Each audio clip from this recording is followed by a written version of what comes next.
Okay, it's about 5:30 p.m. Wednesday, April 8th, 2020, and we're having a brand new episode of Malden Talks, and tonight's guest will be our own city councilor, Ryan O'Malley. Um, we're going to talk, we're going to chat, we're going to talk about stuff in general, COVID-19, and find out where things are going. Um, so let's start with introductions. Councilor O'Malley, could you introduce yourself, tell us about yourself, which ward you represent, and a little bit about your background in life? Absolutely. Again, as you said, my name is Ryan O'Malley. I am the Ward 4 City Councilor. Ward 4 is primarily made up of downtown Malden, Malden Center, is what we call it nowadays, historically known as Malden Square. Both train stations, Malden Center and Oak Grove, and it basically goes up Main Street to Melrose. About me personally, I am born and raised in Malden. Graduate of Malden High, 2005. It doesn't seem that long ago, but it's been quite a while.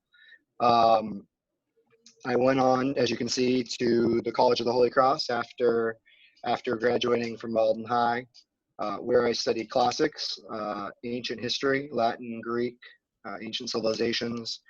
So it's given me a great appreciation for government, particularly our form of government, democratic republic. And it's something that kind of has always stuck with me as I've worked my way through government and as I've sat on the city council. So it's kind of me in a nutshell. Very proud to be from Malden and very proud to have graduated from Holy Cross. Excellent, excellent. And I know you've worked hard to be where you're at. Just a little bit of background. The way I know you, Ryan, is pretty much we met on the campaign trail and in City Hall during legislative sessions. And I've come to know Absolutely. him. Ryan's been a pretty good guy. He's been a hard worker, sometimes works a little too hard. Sometimes, I want to tell you, Ryan, sometimes you're a little bit of a mystery because sometimes I see you working so hard. I'm thinking, doesn't that guy have a day job? Just because of the amount of time and effort you put into being a city councilor and researching those issues. Um, so let's skip into something a little bit different. Well, and actually, that now that you mentioned it, Yes. and one of the reasons why you might have that impression of me is when I first ran for city council, and in my first 2 years, almost maybe a year and a half on the council, I did do it full time. It was very much a decision for me to leave what I was doing before and go into public service.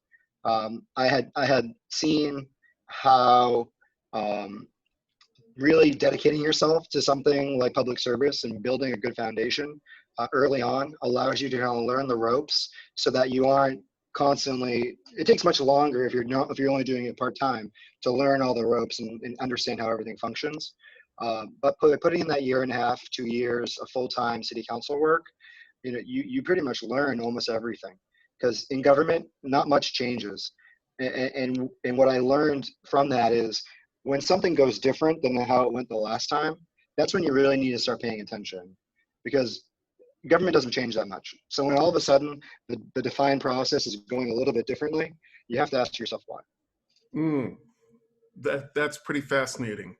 And trust me, I'm learning just like you had. On a slightly different topic, we're dealing with this whole COVID-19 pandemic that's circling the globe. It's affecting just about everybody in every country. Could you give us a little bit personal background? How has this been affecting you and your family? Like, for instance, what's a typical day like for you now under COVID-19? Yeah, I'll be honest with you. My friends and I have always kind of planned for like what would happen if there was a natural disaster, what would happen in something like that. But I don't think any of us, even though I think we knew that the pandemic was a possibility, I don't think we really anticipated an airborne pandemic that is as infectious as COVID-19. And so a lot of the planning that we had kind of come up with kind of went out the window a bit. And kind of first and foremost, the priority, which I think has been the priority for every person and is rightly so, you have to make sure your family and your friends are safe and healthy. So once that initial, kind of assessing the situation was able, and once you're able to kind of get a hold of where everyone is and make sure everyone has food, everyone has their medicine, has, the things that they need to survive over the next, few weeks at least, you then are able to kind of take a step back and realize what is your role in making sure that your community, the Malden community specifically, is going to get through this in a way that is going to be the least amount of pain. So, I unfortunately know a number of people with COVID. Most of them not diagnosed because there's no tests and they don't meet the threshold to get tested. But they are 100% sure that they have had COVID and they're dealing with what the ramifications of that are. And because of the number of people that I know with COVID, the deaths are starting to occur. So, friends of families, parents, it's really quite eye-opening. And I think one of the challenges that we've kind of faced is, this was a virus that came from abroad, and we didn't know any victims.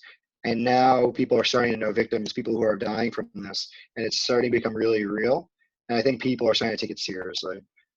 So my days now, I've primarily been focusing on various things that need to be happening in my life. I'm currently on my journey to law school, which is something that has been in the works for a long time now. I was actually supposed to take the LSAT last Monday, but it got canceled. So that's kind of thrown a wrench into what my plans are. Aside from that, the Markey campaign, as of yesterday, Senator Markey from Malden was very generous to provide a number of advocates, mostly through the Neighbors Helping Neighbors group, with a list of Malden residents who are 65 and older. And now the process is just going to go through the list, which is about 10,000 people. I'm going to be taking Ward 4 and just calling one by one, making sure people are okay, making sure people have food, making sure people have medicine that they need, I understand. the essentials. I understand how you feel. Since we're sharing personal stories, here's something that I just went through myself concerning COVID-19. My mother had to go home to the Caribbean. Me and my brothers and sisters tried to talk her out of it. She wouldn't take no for an answer. She had to go back to her home, back to Dominica. Not until yesterday did we get any word from her. Really? For 14 days, we had no idea where she was or what happened until she was released from government quarantine yesterday. No phone Wow.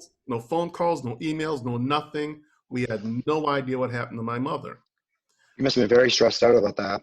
Well, Like beyond belief, I couldn't imagine not knowing where my mother was for 14 days. all we could do was cross our fingers and hope everything was all right. We didn't know what condition she was in or where she was, and she's not very technology. She couldn't use email. Apparently she couldn't call, nothing. But finally she got released and she's in her home in Dominica in the Caribbean. And she's under strict government orders to stay at home for an additional 7 days. So a lot of us are being affected by this personally, and that's just my little story, And I do everything. I wear my little mask now in public, my bandana, and sometimes it's good for not just us, but for the people we work for, the constituents, to see that we're going through and we're living what they're living. Absolutely. We're just humans, Yeah. just human beings like everyone else. I think that's been I think that's been one of the eye-opening things is just realizing that, when something like this happens, you really get back to the basics of what society and what family and what community is. It's been eye-opening in terms of like the return. And I apologize, I'm looking all around. I'm trying to get my screen set up so that when I'm looking at you, it looks like I'm actually looking at you. No, it's okay. No, I have the You know what I exact mean? same problem. It, I it, gotta like make my screen a little differently so it actually looks I like don't I'm know. looking at the right It location. happens to everybody. And there's a little weird echo in your voice, but that's okay. I can still understand Oh, what you're saying. should I take maybe it's my headphones. I don't know. There's some weird feedback echo, but it's not major. But, Oh, oh, and what? this is Oh, this. that's better. What happened? Oh, I just took my headphones off. Oh, there must have been some audio loop there somewhere. Yeah, I thought it sounded weird on my end too, to be honest with you. But it's gone now. Uh, The second you took off the well, headphones. the funny thing is now you're playing in my living room on my sound bar, so now I gotta get that stuff stopped. Well, let me know when you're all I'll set. be I used to work in IT at one point, and just a little anecdotal story. And my Yeah. first meeting with our CIO, and I was in charge of setting up the meeting. Um, we it was not set up properly, Ooh. and the first thing out of my mouth is we're having a little technical difficulties. Uh, so I didn't work in IT that long, uh, but it was an experience.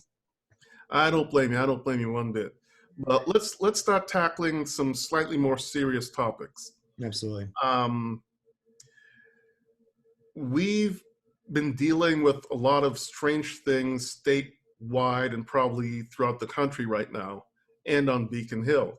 If you saw my interview last week with Representative Donato and Altrino concerning public meetings. Hmm. Um, one of the interesting things I found out talking to Representative Donato last week was that they're not covered by the governor's change in the open meeting laws. They can't do their meetings online. They can't do virtual meetings on Beacon Hill. And Legislature. I was shocked when I heard that. Hmm. Apparently, Representative Donato explained that the governor's order doesn't cover them. Yeah. Their, the governor's order is superseded by the state constitution. Hmm. So apparently there'll have to be some sort of constitutional amendment for the representatives on Beacon Hill to switch to some sort of online format for meetings. That's And I just thought interesting. that was weird. But Yeah, well, I think I think one of the reasons yeah, being is one of the weird things about the Massachusetts. Um, our state is actually in the bottom when it comes to open meeting law adherence or the rating. The open meeting law in general doesn't apply to the legislature. They're uh, not required to have open meetings. They can have private meetings, and a lot of their voting actually happens in private. You don't mhm. actually see the records. But I think that what you're referring to is, when they formally vote on it in the chamber to Yes, enact the laws, um, I guess they have to be present. But yes. if my understanding of this is correct, they often pass it without questioning the quorum. So you could have as many or as little as 2 or 3 people in the chamber passing legislation for the entire body, Mm. and no one questions the quorum. And I think that that's probably how they're operating right now. Well, I wouldn't know, but I'd leave that to them to talk about that. But in Malden, can you talk about the future of public meetings? Yes, I know that's pretty dear to your heart. Can you explain to yes. us where you're going with your thoughts on this?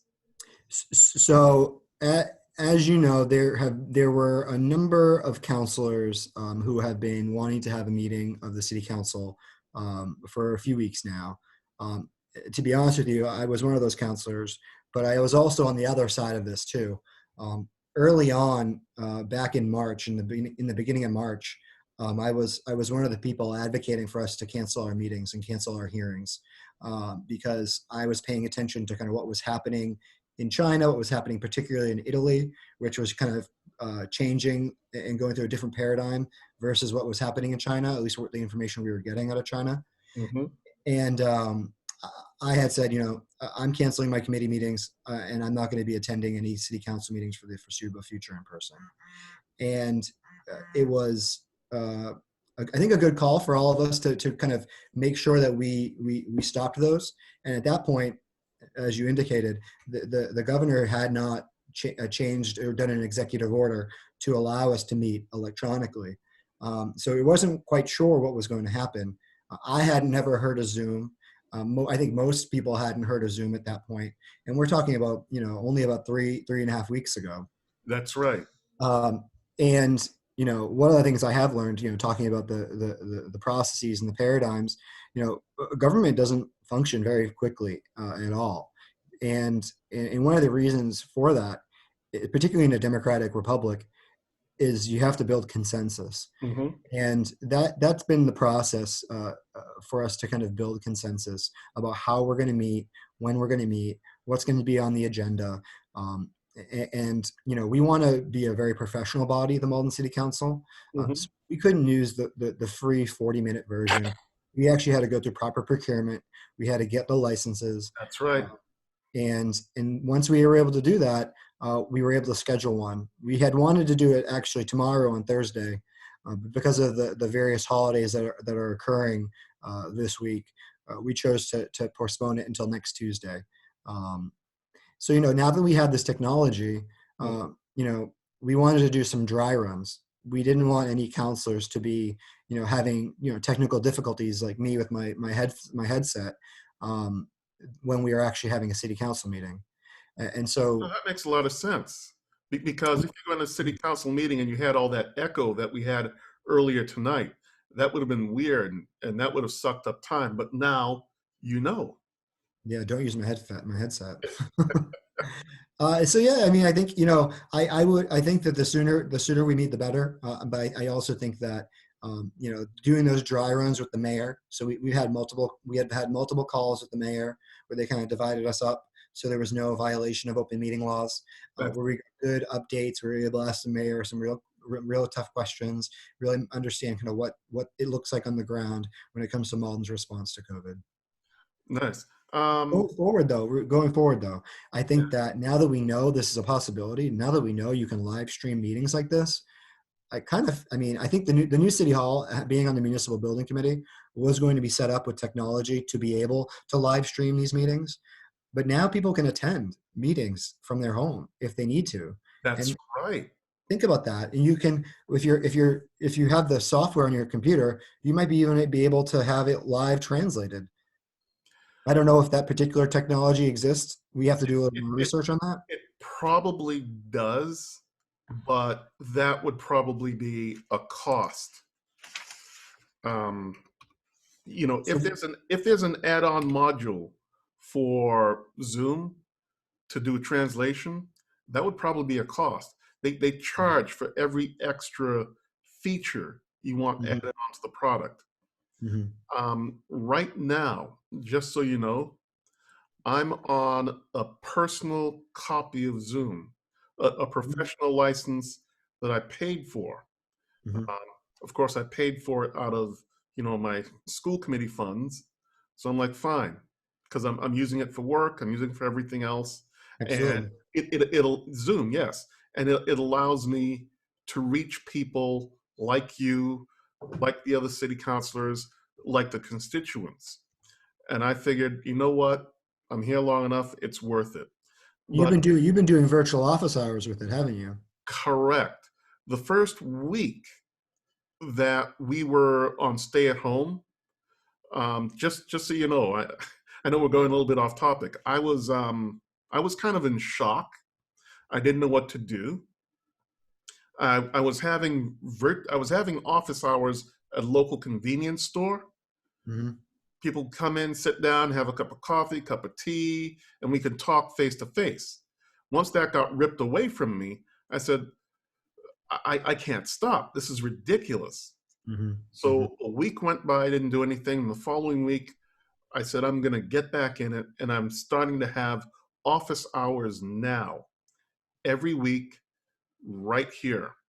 And if I sit here by myself and somebody shows up, they show up and we talk about issues or policy or the schools or whatever. If Absolutely. if no one shows up, okay, well then I'm sitting here for an hour by myself staring at a blank screen, Mm-hmm. playing, deck of cards or something. Mm-hmm. But at least I'm here. And Absolutely. I think people appreciate that and people know it. If I weren't here, I think they'd be upset. But because I am here, they're like, oh, they just go off and do something else now. Mm-hmm. Mm-hmm. And it's worth it. And you've been having. I mean, you guys were the dry run for the Zoom meetings with the the school school committee. committee, yes, yes, Because I think if I remember correctly, it was like literally like we had procured it just a few days prior. that's right. And Ron Cochran, who was the communications director for the city, really kind of wanted to iron out the kinks before having a meeting. The And mayor's office, the mayor's office and Ron Cochran did a brilliant job of pulling this together, setting up dry runs for the school committee and getting everybody trained. I'll be honest with you, it wasn't easy. There were some hurdles, some roadblocks, but everybody had a can-do attitude. No one said no. No matter what went wrong, we were going to do it regardless, and we did.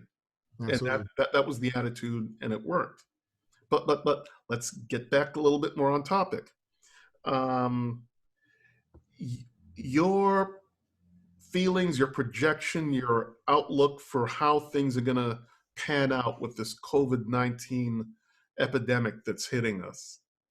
Yeah, I mean, when we started to get the initial reports that we had confirmed cases in Malden, Yes. the first case was from the Biogen cluster, which was at the Marriott Hotel in the Seaport, Mm-hmm. Long Wharf, and I knew from then that from what I had been reading, if you don't take social distancing seriously, if you don't take quarantine seriously, if you don't take isolation seriously, the rate of reproduction, how often it will double, was every 3 days. I think it's called R naught. I had never heard of it. I saw those stats. I saw it. So if we didn't do what we needed to do, every 3 days it would exponentially grow. And so I did some modeling because I really wanted to understand, Mm-hmm. there's two numbers here that really matter. There's the confirmed cases, and then there's the actual number of cases. And those are vastly different numbers because of the fact that we have not had widespread testing, and we still really don't have widespread Mm-hmm. testing. So I am actually happy to report that based on the number of confirmed cases that we have, it does look like we are bending the curve here in Malden. We have a very large number of positive cases, Mm-hmm. upwards of 192 last I checked, which I think I was updated yesterday. Mm-hmm. But from what I could tell, putting the numbers into my model, we are bending the curve, and it's crucial that now that we see that this is working, we continue on this path until. That sort of brings up another topic. In your opinion, how will this or how could this change us as a community and a society going forwards? Yeah, I really think it. I think it's already changed us as a community. I think as a society is still to be determined, but as a community, through the advocacy of Karen Cologne Hayes Mm, and the Malden Helping Neighbors and a number of people whose names, if I start naming all the names, then I'll definitely leave someone out. But like for instance, D. Campbell Tompkins was one of the first people to suggest, "Hey, we should be calling seniors. Can you help us get a list of seniors?" And the first thing we did was we went to the campaigns and we said, we know you have lists of people, you have their age, you have their phone numbers, their addresses. Can you please help us get a list of people so we can start calling? And the crucial thing, because with campaigns, you primarily want to get your voters out. With Yeah. this, we needed to know everyone. We needed to know your Republicans, Independents, Democrats, Green Party. It didn't matter. We need to get a hold of people. So I think it's allowed us to really put politics by the wayside and really focus on how do we make Malden a more stable, a more cohesive community, so that when one of our neighbors and one of our friends, or even someone we don't know in the community, is having a tough time, how can we make sure that we're there to give them a shoulder while maintaining 6 feet of distance? Okay. Let's go into the closing part here. Would you be interested in answering some questions if anybody has some right now? Yeah, absolutely. Absolutely. Would anybody like to ask our counselor a question? Like it's all red and like spewing out from the side. Like Hi, Ari. Hi. Oh. Ryan? Hey, sorry. It's loud in my house. I hear the little ones. Oh, yeah. They're in rare form. It's been a fun day. Okay. Well, if no one has any questions to ask our counselor, then let's go to a sign off, some sort of closing remark. What would you like to tell our audience from tonight's show? I think that we're going through tough times that we haven't gone through. When I think about this, like, I've never gone through this in my lifetime. My parents have never gone through this during their lifetime. My grandparents didn't go through this. My grandfather was born in 1919. Wow. He was the oldest one in my family. And he didn't even go through it because the pandemic was in 1918. Mm-hmm. So, I think that this is so historic. Some things like this don't happen often. And I think that the question we need to kind of ask ourselves once we've initially, triaged the overall pandemic is, how are we going to change our society so that in the future, it's not up to us to be sewing medical masks for our first responders. We really need to look at our supply chains. We really need to look at how are we going to really make sure that we're bringing manufacturing back to the United States so that we are a more stable nation and a more stable community and a more stable commonwealth. I think really what we're learning now is it's our responsibility to take care of ourselves at every level of the chain. An interesting meme that I saw earlier today is this COVID-19 pandemic beats the blizzard of 98 cold. I lived through the blizzard of 98. I was a young teen then. This beats it. So our grandchildren, there's nothing beats, you're right, there's nothing like this. This is our World War II moment. Yes. Let's hope this is our World War II moment. The last thing I'd want is for something else to come down the pipeline. But I think that this is like that. This is it. Okay. Well, I want to thank you once again, Councilor O'Malley, for coming on tonight. And we're going to sign off now on another episode of Malden Talks. And if you join us next time, hopefully we'll have more interesting guests, just like our Councilor O'Malley. So thank you and good night, everybody. Thank you. Bye.